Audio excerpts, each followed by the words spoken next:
why are there not more people talking about this? In the 1980s, Pepsi actually owned 17 Soviet submarines, but why? And did you know Pepsi went bankrupt twice? But how? Imagine trading billions of dollars worth of soda for Soviet warships. Pepsi did exactly that, and along the way, it helped shape American history in ways you've never imagined. This is the untold story of Pepsi.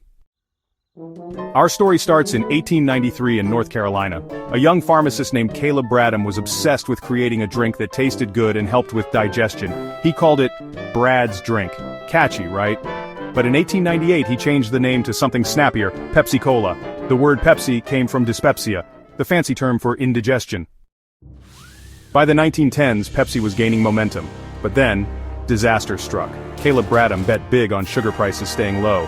After World War I, sugar prices skyrocketed, and Bradham's company went bankrupt in 1923. Pepsi was sold off for pennies. Pepsi was rescued by new owners who tried something bold.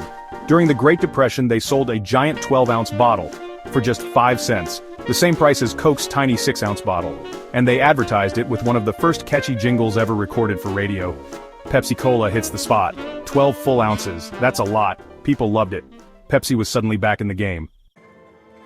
World War II gave Pepsi a new edge. The US military ordered soft drinks for soldiers overseas, and Pepsi, well, they seized the chance to expand globally.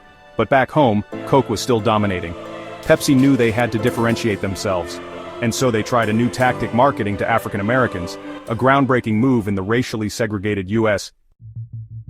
In the 1940s, Pepsi hired a pioneering team of black salesmen and marketers who targeted black consumers, portraying them as successful and sophisticated. This was radical. Coca-Cola was afraid to alienate Southern white customers. Pepsi's risk paid off, winning them loyalty in black communities across America. But Pepsi's most bizarre chapter came during the Cold War. In 1959, Vice President Nixon hosted Soviet leader Nikita Khrushchev at the American National Exhibition in Moscow. He handed Khrushchev a cup of ice-cold Pepsi. Khrushchev loved it, and that was the start of Pepsi breaking into the Soviet Union, the first Western consumer product allowed behind the Iron Curtain. But the Soviets didn't have dollars to pay for soda, so they bartered with vodka. And in the 1980s, when vodka wasn't enough, Pepsi accepted something else: 17 Soviet submarines, destroyers and tankers as payment for Pepsi syrup. For a brief moment, Pepsi owned one of the world's largest navies.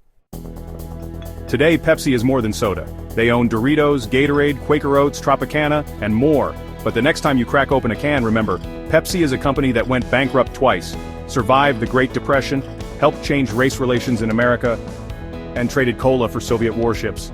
And that is the untold story of Pepsi.